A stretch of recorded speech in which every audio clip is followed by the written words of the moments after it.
Come on in the room. Come on in the room. Come on, come on. Come on, come all. Thank you for allowing me to be in your home once again. Listening to Spring spilling the beans of life. Come on, give you a little time to get warmed up. If you're on your way to work, I hope you make it there safe. If you're just getting up, praise God. Praise God that you are still here. You still have another day. You still have another chance to get it right if you don't have it right. Hey, thought I'd slow it down today. Hey, it's all good. Hey, my beanies. I'm here. 75 subscribers. Come on, y'all. Get me to 100. We're going to have a good time. Free merch. Come on now. Good merch, too. Yeah. You know how it goes. We're going to fade it out. We're going to fade it out. We're going to fade it out. We're going to fade it out. All right, all right, all right. Thank you, thank you, thank you once again for allowing me to be in your home. Thank you, my beanies, for subscribing. And if you are new to this channel, my name is Spring, like the season. This is my YouTube channel, Spring Spilling the Beans of Life. And what makes this so important about my YouTube channel, I can relate to everything I'm talking about. I'm not just talking about stuff I think I may know or stuff that I've heard or stuff that I've been around people that experience. These are my experiences. That's why it's so easy for me to come up with topics because it relates to me as well. And maybe I can help anyone at any given time about situations that I understand and have been through in my life. So I was thinking to myself, I don't know if I need to talk about this subject. It's so personal to me. Then again, since I'm Spring spilling the beans, I don't mind telling stories about me because it's about me. And I don't have to make up or think about what I'm going to say. I don't have to lie about my situations. Stuff I'm speaking of, it actually happened to me. So I'm going to start off before I tell you what the topic is. I'm going to try to keep this short and sweet. I hate that I've been going over like 15 minutes the last couple of times I've been doing my video. But some videos, it's so much to talk about and you just can't do it in 15. You try to moderate it and have at least under 30 minutes. So I'm going to try to do this less than 30. But once upon a time, I was in love. This was before I had my son. I was 21. And I met this guy whom I thought was wonderful. I loved him. I fell in love. He fell in love with me. We couldn't get enough of each other. We worked together. We was just always together. Whether it was work, it was all work. I was at his house. Mainly I was mostly at his house. Everything was so good. Everything was good. He was fine as I don't know what. Beautiful eyes. Beautiful, just beautiful, beautiful, beautiful black man. I enjoyed him so much. He enjoyed me. We never had issues, really. Somehow I knew that, women would be coming at him because he was just that handsome. Oh, I forgot. Let me go back. Beanies, thank you. And if it's your first time, like, share, and subscribe. I love you guys. I really do. Let me repeat myself. I love you. And I hope you love yourself. And I hope that everybody's family's good and everybody's doing good. Now, you know what I forgot to say, too, also. It's time for the sip and dip time. You already know.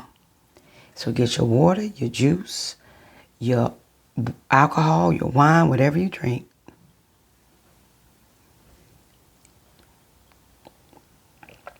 I think I'm getting better with the sipping.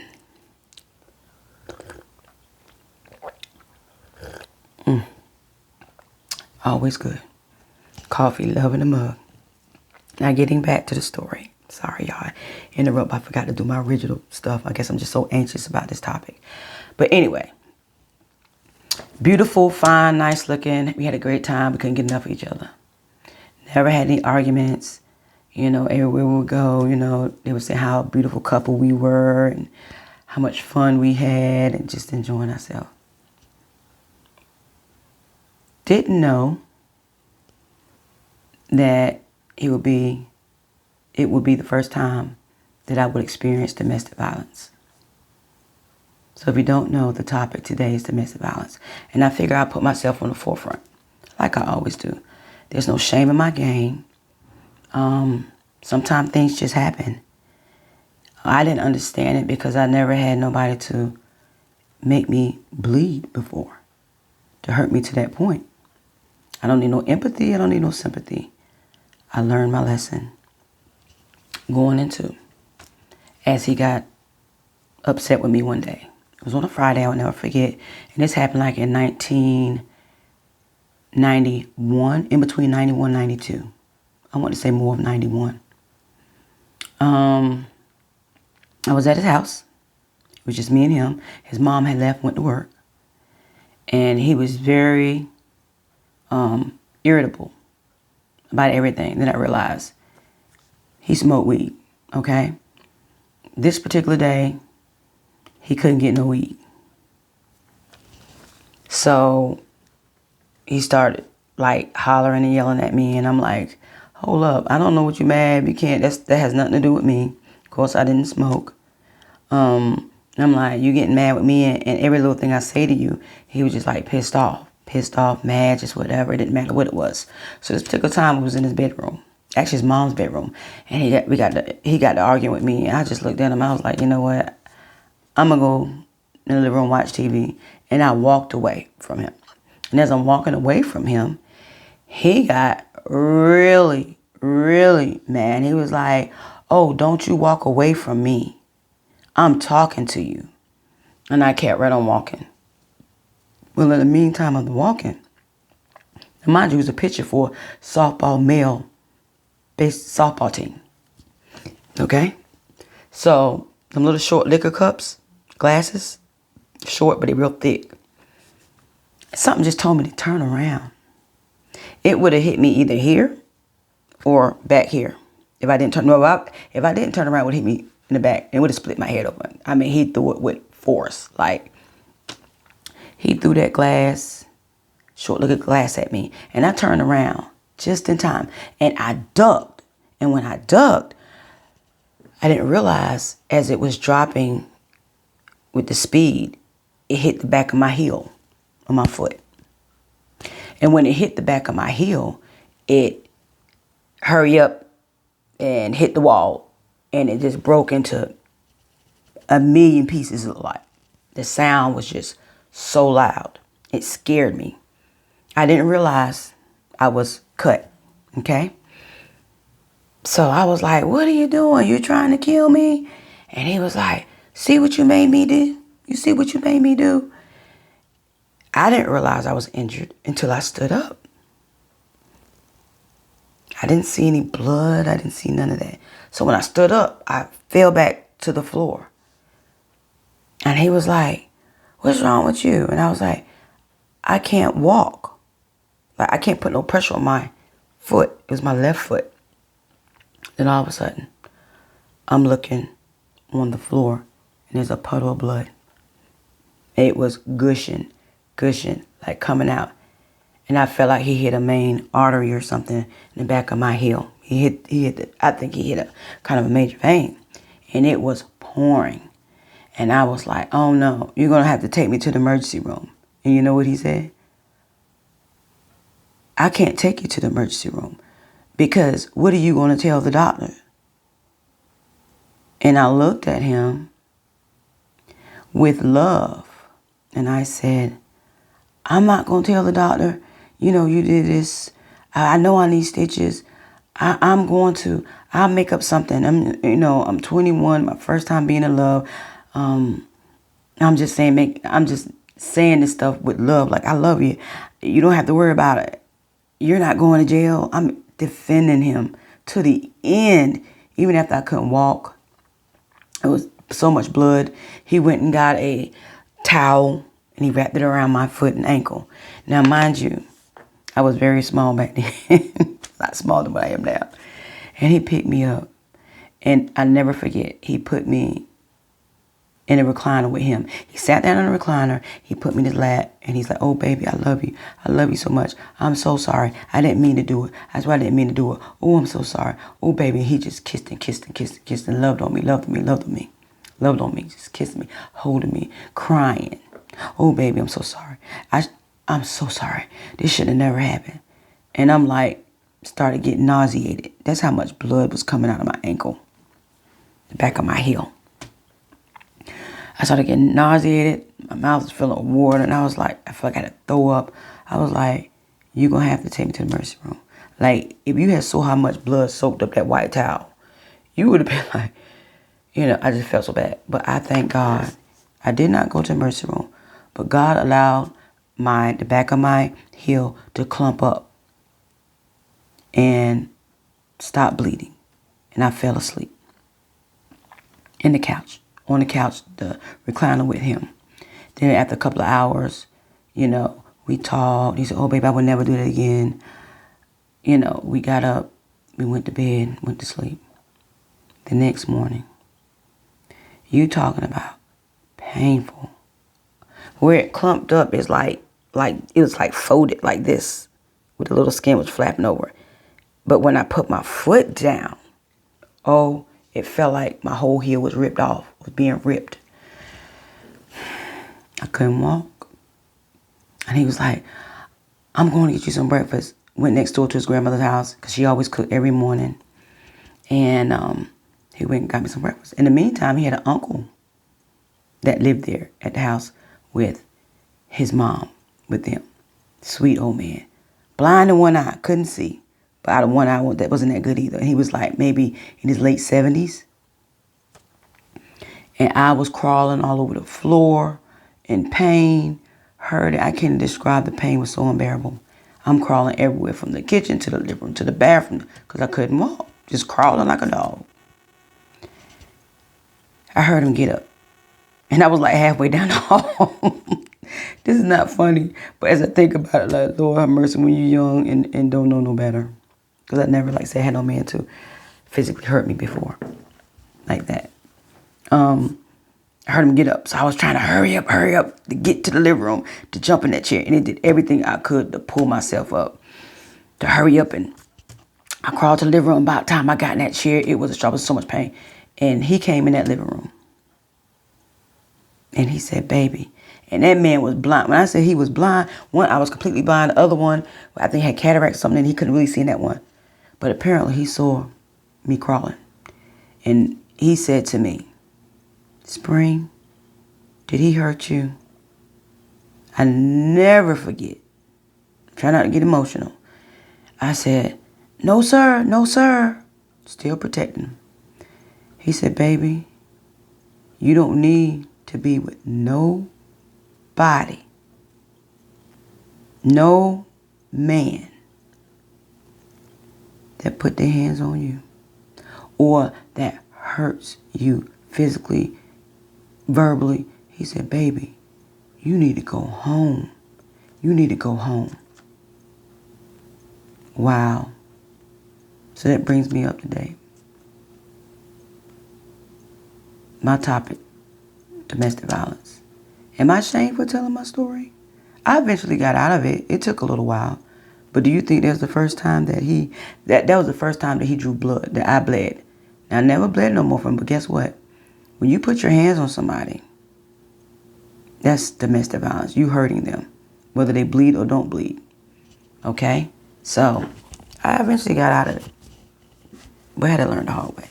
Because the love, you know, as women, I don't know if I'm speaking of a woman. I don't know how men love, or do they love like us or what? I don't know. But the love you have for somebody that hurt you to that point where they have you crawling all over everywhere because you couldn't walk. I couldn't even go home for about a week and a half until I could actually pull myself up and walk. And when I did walk, and I did get home like a week and a half later, my mom was like, "What's wrong with you?" I was like limp, had a limp. I was like, "Oh, I hurt myself," you know, and blew it over and blew it off. Was it right? No. I had to learn. So today, I'm going to talk about the signs of domestic abuse and when to get out of a relationship and what to do when you're thinking about going or whatever. The first thing, controlling. I think I'm going to take a sip after that. Ooh, that just took me back, you know, that took me back.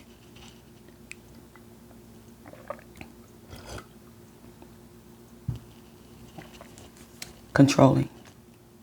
When I mean controlling, I mean everything in the beginning is always well and fine and working out. Then all of a sudden, what happens? Before they didn't even care where you was going, or what you was wearing, how your hair was. Next thing you know, you got to report to them like you a little child. Oh, I'm going here. And then where else you going? Isn't that shirt? I don't like that shirt. Change your shirt. Your pants are too tight. I don't like them shoes. I don't like your hair. I remember one time I went and got my out. Now I kept my hair up now. That was something I just did. Every 2 weeks I would get my hair done. And I remember I had it hooked up. It was similar to like Toni Braxton, Anita Baker kind of hairdo. Nice, had a little dye in it, and it looked good, looked nice. I know I look nice. You know what I'm saying? I know I look good. And then when I came out of the shop and I was walking down, like I was just walking to go to another store and this and that, I had men pretty like stop me. So, "Oh God, your hair is nice. Oh girl, you rocking it today. You look good." I'm like, "Thank you, thank you, thank you." I get home. Guess what? He knew my hair looked good. But to try to tear me down, "I don't like your hair, it's ugly." I was like, wow, you may not like it. But the men out in the street like it. They were complimenting me. And it stuck with me. That's why maybe it don't look good. You know, that's what that controlling and getting to beating you down and everything used to look good to them, towards you. Now it don't look good no more. Right? So we get out of control, and that's how it starts. Clothes don't look right on you no more. They don't want you to wear no makeup, or you real friendly and talkative and outgoing. They don't want that. You go see your family, they don't want you to even see your family. Is that right? Come on, y'all. Young, I didn't see it. I saw it and I didn't see it. Because I was like, you know what? One thing about being in a domestic violence relationship, either they going to break you so bad, they going to actually have you doing everything they want you to do on their end. Or you going to bring them on your end like, you're not going to tell me what to do. We all grown here. If I'm not that one, I'm not that one. I can move on. And 9 times out of 10, as women, what happens? We usually go towards what the man say, and we end up changing our whole personality, our character, everything. We end up changing the way we look, the way we act, just everything. Okay? Another sign, verbal abuse, where everything used to be cooler.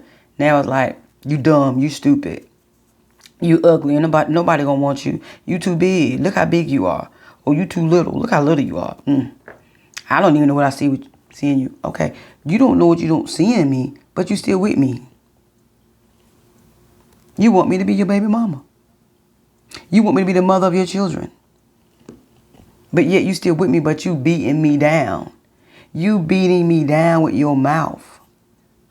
Nothing's right. I'm stupid, I'm dumb, I don't look good. I'm too fat and too little. I need to change my clothes, and you start buying me clothes, the ugly clothes that cover up everything. Physical abuse. Whether they push you, pop you upside your head, slap you, choke you, kick you, spit on you, threaten you. All that's part of domestic violence. All of it. I don't care if they take their finger and nudge you in the forehead hard. And no one has no business putting their hands on you. Period. I don't care how mad they get. One thing about me being in a relationship, I can't ever recall putting my hands on somebody till they put their hands on me first. Okay? But just, I try to move through all that negative energy and try to go separate ways. But, some men will come down behind you and put you in a situation where you have to fight. Or, you just like, I don't want to do this. Like, leave me alone. You walk away and they still trying to. Part of domestic abuse. Jealousy. Jealous person will kill you. A jealous person will kill you. I'm telling you this right now. They will kill you. I'm not jealous. Because you cannot stop somebody from doing something they already have made up in their mind they're going to do. Nothing you can do. You're going to beat them to death. Beat them down. The person already got their mind made up, they're going to cheat. It's already been planned and set. They're going to do it. Growing up, I've seen some stuff out there in the streets where the husband catch the woman with somebody at a club or the store or whatever. He beat the H out of her. Beat the hell out of her. And then stop her. Person be back out there again the next weekend. So you can't stop. That jealousy is not going to work in a relationship. And definitely no domestic violence abuse relationship. Okay? Either you will get killed. Jealous man will hurt you. Controlling man will hurt you. Verbal, physical, whatever will hurt you. Breaking stuff in the house. Sometimes you see you in a relationship and all of a sudden you start seeing signs. He kicking the walls, kicking the hinges off the door. I've seen that. Okay? Just tearing up stuff just because bad ass attitude, temper. And you really a lot of times don't even have to really say anything. Just being you. Sometimes people don't even want to see you smile or be happy or jolly. Misery loves company. So if you with a man and also he start changing, that's who he really is. To get you, oh, he's going to be so loving. Oh, touchy. Just treat you like a freaking queen. You are his everything. Then once they get you, it's a wrap. You just got to know when to leave. Okay? Submissive. I have no problem with being submissive to someone. But guess what? We're going to be submissive to one another. When I say that, it's not for me to be at your beck and call every minute of the day. You need to be at my beck and call too. We both need to ride or die for one another. We both need to have each other's back. If I'm sick, I need for you to take care of me. If you're sick, I'm going to take care of you. It's a one-on-one situation of how you feel about me, how you love me, how I love you, how this is what we're doing. The rest of our life, if we're going to be together, this is how it goes. It's not going to be, oh, go get this, go do that. You better have this house clean. No, it shouldn't be that way.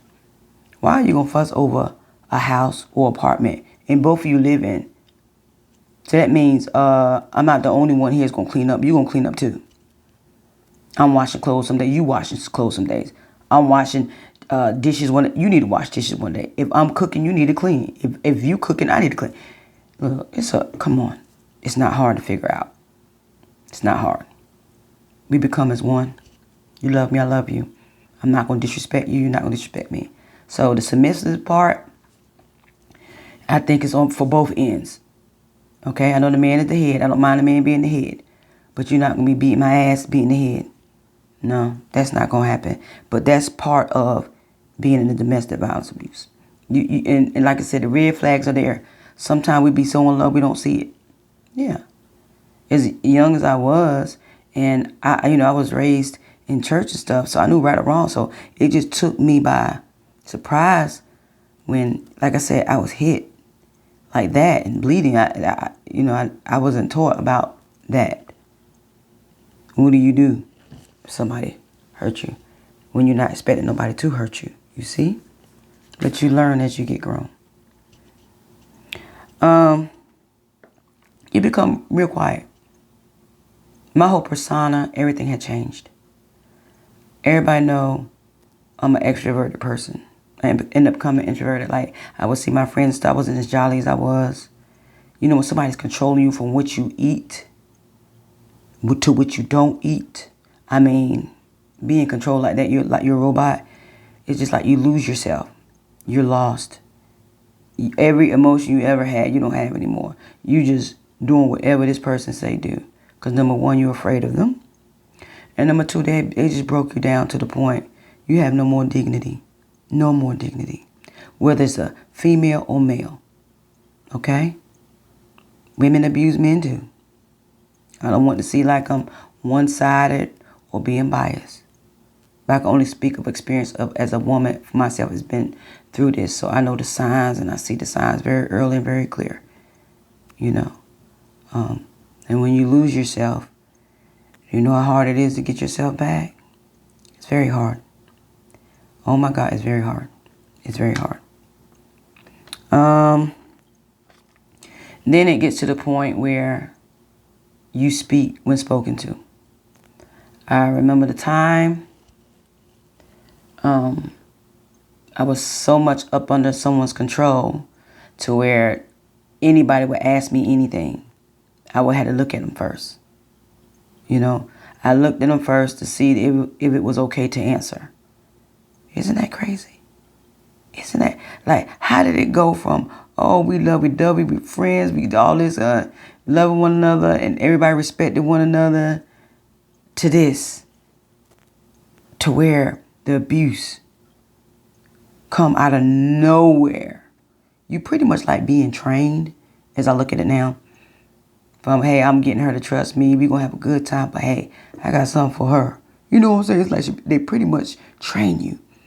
Slowly by slowly, start breaking you down with a little bit of stuff, like I was saying about controlling, and the verbal abuse comes, and the jealousy comes, the physical abuse comes, and breaking things. It's like in order, a pattern, okay?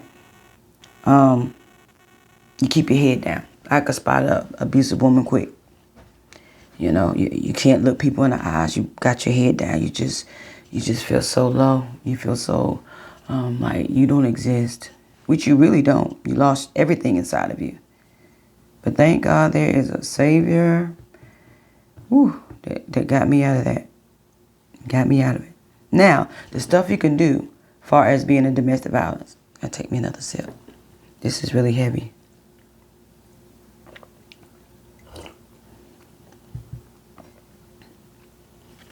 Okay, people. It's just to help you. Because I've been reading and I've been seeing a lot of stuff on the internet, on the news, where even in my hometown, these husbands are killing their wives. These boyfriends are killing their girlfriends. These girlfriends are killing their boyfriends. Significant others are killing one another because they don't want to let go. They don't know how to let go. They have controlled you so long to the point when a domestic person starts losing control, you better watch out.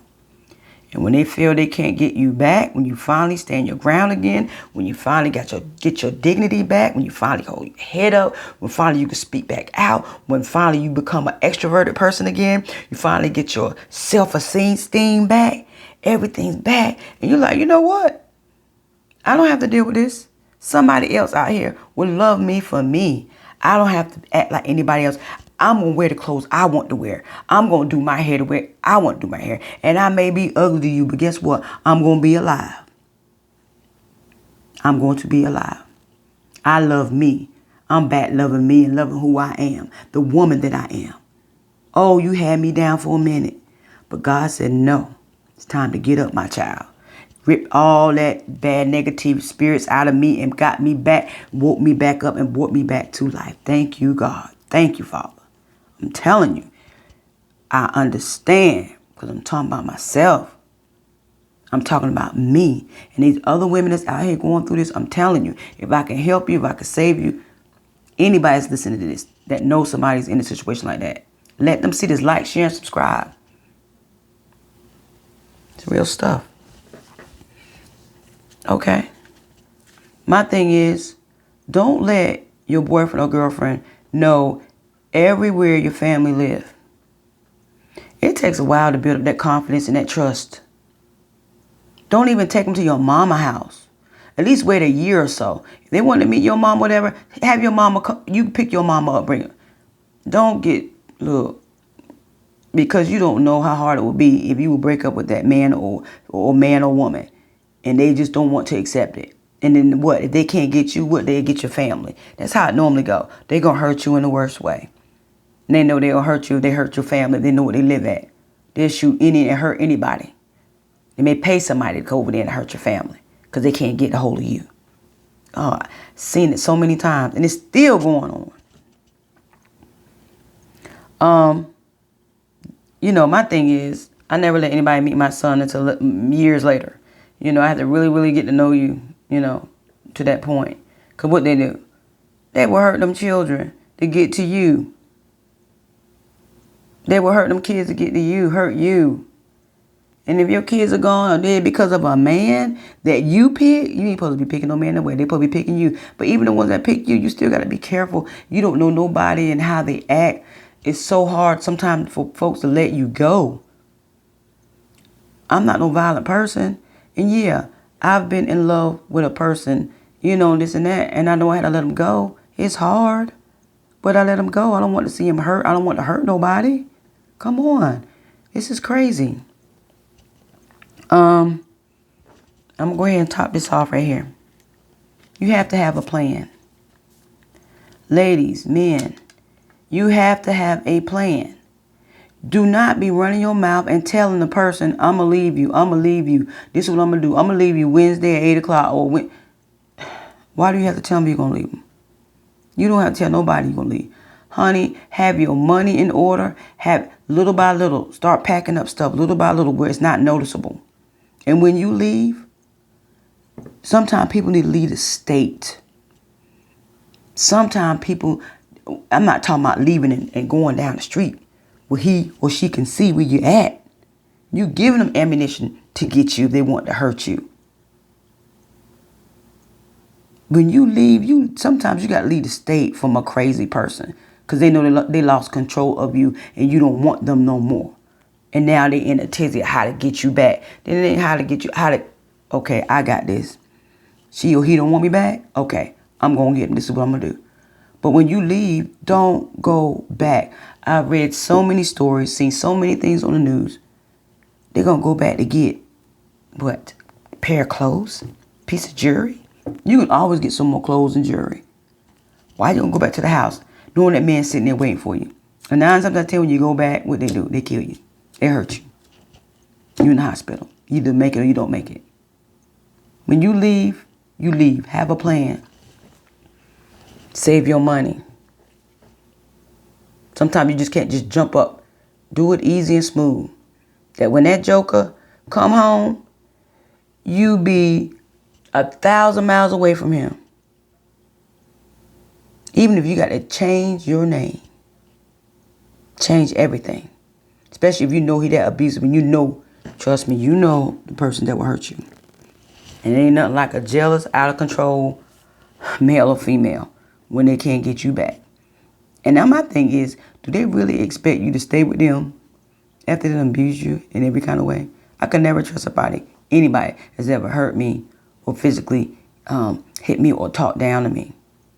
The age that I am, no. I was young when all this happened to me. I was in my 20s.